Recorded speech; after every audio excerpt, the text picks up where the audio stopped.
Does this look familiar? What is it? Anybody know? That's a derivative, yeah. That is the derivative of what at what? That's the derivative of what at what? The derivative of sine inverse x at what? 1. This right here is just equal to f prime, sorry, is equal to f prime of 1 when f of x is equal to what? Sine inverse x. That's what that says. That is the limit definition of derivative right there. That is the limit definition of derivative. So you have to remember what is, so if f of x is sine inverse x, what's f prime of x going to be equal to? You have to remember what the derivative of inverse sine is. What is it? Okay, I'm hearing a lot of, is that correct? Okay, so we're doing f prime of 1 is just going to be 1 over square root of 1 minus 1, which is e. Does that match the answer? Might be wrong, I don't know. Yeah, there it is. Of f prime, remember the limit definition of derivative? So the first thing you need to remember is limit definition of derivative. Second side note, L'Hopital's rule is not on the AB exam. And 2, you need to know your derivatives of inverse trig functions. You must know those two things. You must know them. Limit definition of derivative. Remember this, you know, it's f of a plus h minus f of a all over h, and it's the limit as h goes to 0. That's equal to f prime of what? A. Two cars are converging on a point P as they drive at right angles to each other. Car A is traveling 60 miles per hour. So let's see, car A moving at 60 miles per hour, and car B is traveling at 50 miles per hour. Nice. At the instant when car A is 12 miles from the point P, so this is point P, so we're looking at 12 miles from there to there, and car B is 10 miles away from point P, at what rate is the distance decreasing between the cars?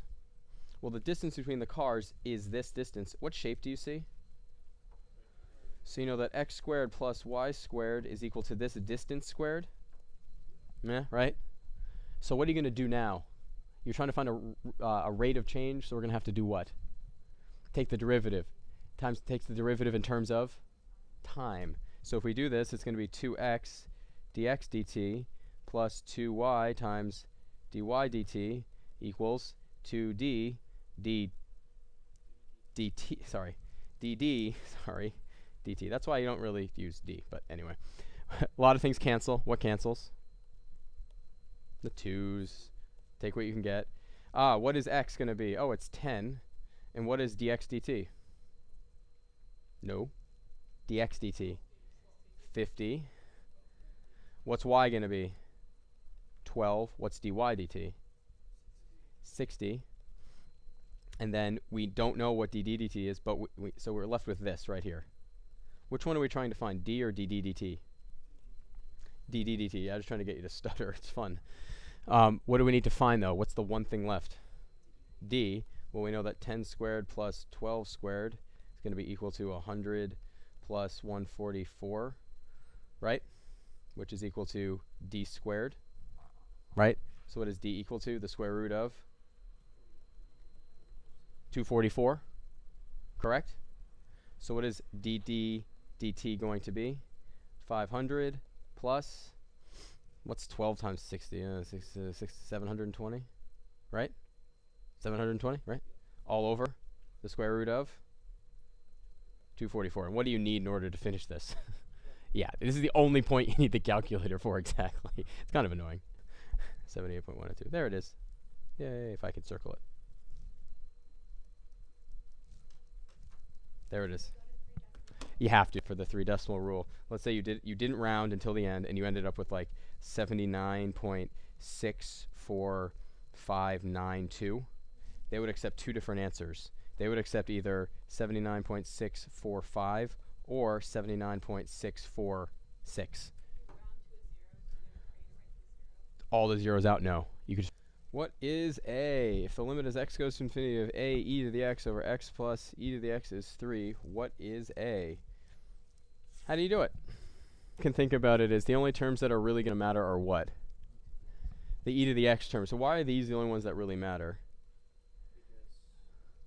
They are so much bigger than just x. Even as x goes to e to the 10th is a lot bigger than 10.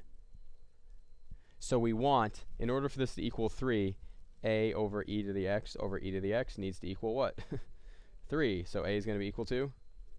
Is that the answer it states? Yeah. Now, is there a better way to do it? Probably. Yeah. Probably, but that's a good hand-waving way to do it. And do they expect work on these? No. That's fine. That's good enough. Okay, what is the sum of all k values that satisfy integral from... I'm assuming that's a 1 down there. Okay, so we should integrate that thing, shall we? Can you integrate that? It's going to be integral from 1 to 2k. Well, if you're integrating with respect to x, so we can just do it out. What's this integral going to be? 1/2 x squared minus... I think it's plus k x to the negative 1, right? From 1 to what?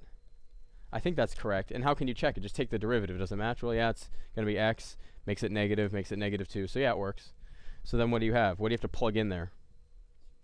2k, yeah. So you get 1/2 times 4k squared plus k times 2k to the... And what are you subtracting? 1/2 plus k. And what do we know this equals? 15, yay. So what do you end up with? 2k squared plus 1/2, right? Minus 1/2 minus k. That's gone. So you have 2k squared minus k is equal to 15. So how do you go about, what do you do next? Equals 0. So k is going to be equal to what? Negative 5/2, or k is equal to 3.